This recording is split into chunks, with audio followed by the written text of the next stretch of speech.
Hello again, everyone. Edwin Learnard back once again.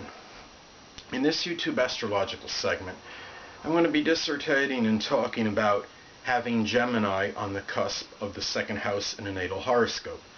Now, the second house is associated with monetary things, resources, income generated, possessions, tangible assets, values, material items, self-esteem and self-worth, and the sign on the cusp of the house may indicate the profession or job.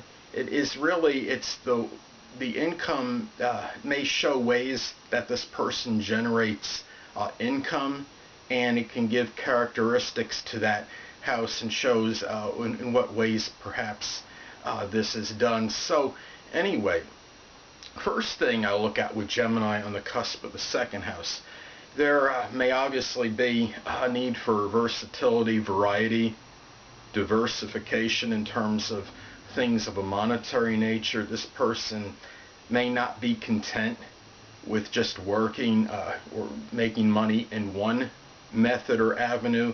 They may need multiple ways of making money. Perhaps that has some connection with the person's self-worth and self-esteem. There may be a propensity to be very active in things of a monetary nature, and this person may have a very like a lively or vivacious outlook in terms of things that are connected with money. So in many cases, Taurus would be on the first house cusp, so that's not really much of a shocker. As many of you know, I have Taurus rising and I have Gemini on the cusp of the second house, and there were times when I was working two jobs actually, so I can pretty much relate to a lot of what is this Gemini in the second house cusp is about. There may be perhaps the one danger about what I see is really strongly negative about Gemini on the cusp of the second house is that the person that has this may sometimes lack persistence with the job that he or she is working on, or may get bored, or there might be some restlessness in connection with things of a monetary nature. This person may like to accumulate many possessions. There may be more than one of one particular item, but this need to diversify is an example. This person may have two cars. There might be one that's automatic transmission, one stick shift, and there's this need for variety. Someone might have a Swiffer and then a mop at the same time, and there may be a very strong proclivity to accumulate many possessions and have a strong variety connected with this. So, but it's not always bad to have a variety of possessions if that's what your thing is, as long as you're not just over accumulating just for the sake of having them. Now, this is something where the person might find ways to make money that are using their mind, their intellect. Money may be made perhaps through some kind of communications field, whether it might be information technology, data communication systems analyst, perhaps writing, broadcasting, speaking. Those are some ways this person may find outlets as far as generating income.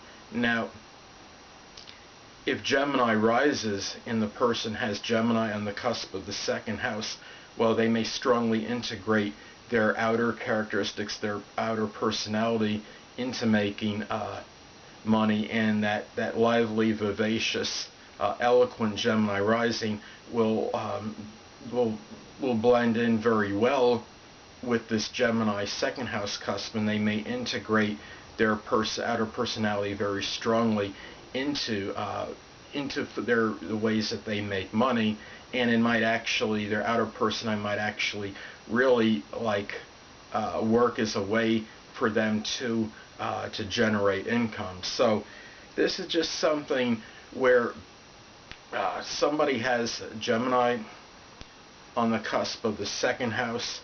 Well, this could indicate perhaps somebody that might become bored perhaps readily in their work. That might be somebody that even if they're not working more than one job or making money more than one manner, this person may work at a place where diversification is necessary, or they may feel that need to do more than one thing. They may have a need for job variety.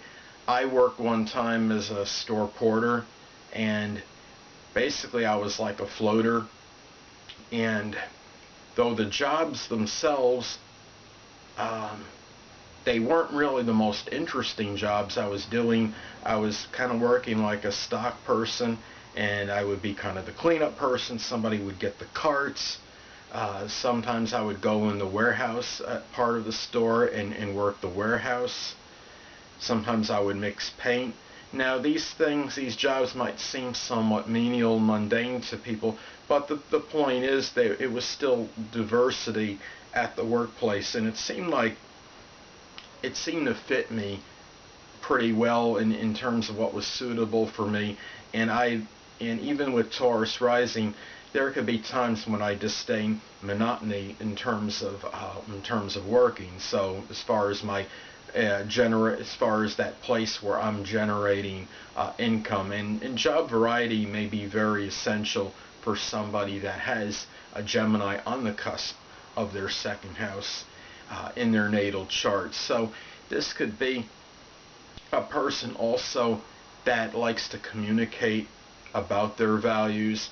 They may articulate things very well in connection with their tangible assets and how to accumulate those, about things of their possessions, about how the things that really help them with their self-worth. These are things that they often may be able to articulate very well, having Gemini on the cusp of the second house. And this person might really have in their career, or their, I'm not sure necessarily their career, but the ways that they're making money, which could be the career, could be something where they express themselves very well, and verbosity and eloquence might be strongly connected. And as I stated before, writing, it could be something that this person really may very well excel at. So in any way, people,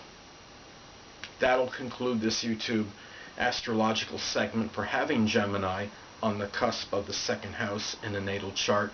And stay tuned next time, where I'll be dissertating and talking about having the zodiac sign Cancer on the second house in a natal horoscope. Two things I want to get with you on before I head out. Firstly, the stars may impel, but do not compel. And secondly, never isolate any single astrological element, aspect, planetary placement, position, configuration, influence, or what have you, and make an analysis of a person, astrologically speaking, based on this alone, because a person, astrologically speaking, is the sum of all the components in their natal chart and not just one. Until next time, people, stay well.